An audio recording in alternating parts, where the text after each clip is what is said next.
Hi, I'm Shrika Gupta from 21st Tech and I'm here at the LG G5 Singapore launch to present to you LG's latest flagship, the G5. So as you might have already heard, the talking point of the LG G5 is its modular design. Simply push this button and out comes the battery. It allows you to replace the battery as well as add on other products. There are attachments that are from third parties or from LG themselves. One of such attachments is the camera attachment, which allows you to get a better grip on the camera as well as shutter speed control, a physical shutter key, and a power button. This allows you a much better camera experience than what you'll get from just holding a rectangular slab in your hand.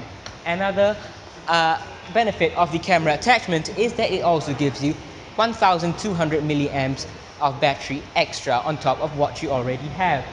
Also, another one of the attachments is the Hi-Fi DAC by Bang& Olufsen, which allows you to listen to audio at much better qualities. And trust me, I tried it and there is a clear difference between the non-DAC and the DAC attachment. So trust me, you will want to try this one. But it still remains a question whether the modular design will find its way into the hearts of consumers or will just end up as a gimmick as many other attempts by many manufacturers have. In terms of the design, the LG G5 is not really anything spectacular, but it still manages to look pretty nice thanks to the metal design. Despite the fact that it has the modular design, it is all metal and still allows you to have an IR blaster over the top. The power button is merged with the fingerprint sensor at the back, however the volume buttons are now back at the side instead of what we've been seeing with the LG G2, G3 and G4 where they have been above and below the power button. In terms of the display, you have a 5.3-inch Quad HD display which looks pretty damn nice and it's IPS also. Curiously, LG have decided to include the always on display despite the fact that IPS cannot ever display true blacks, which means that when the always on display is active, the whole screen is technically switched on compared to AMOLED such as in the Samsung Galaxy S7 where every single pixel is turned off when it's black. However, LG claims that they have a lower power consumption of only 0.8% per hour compared to 1% per hour in AMOLED displays.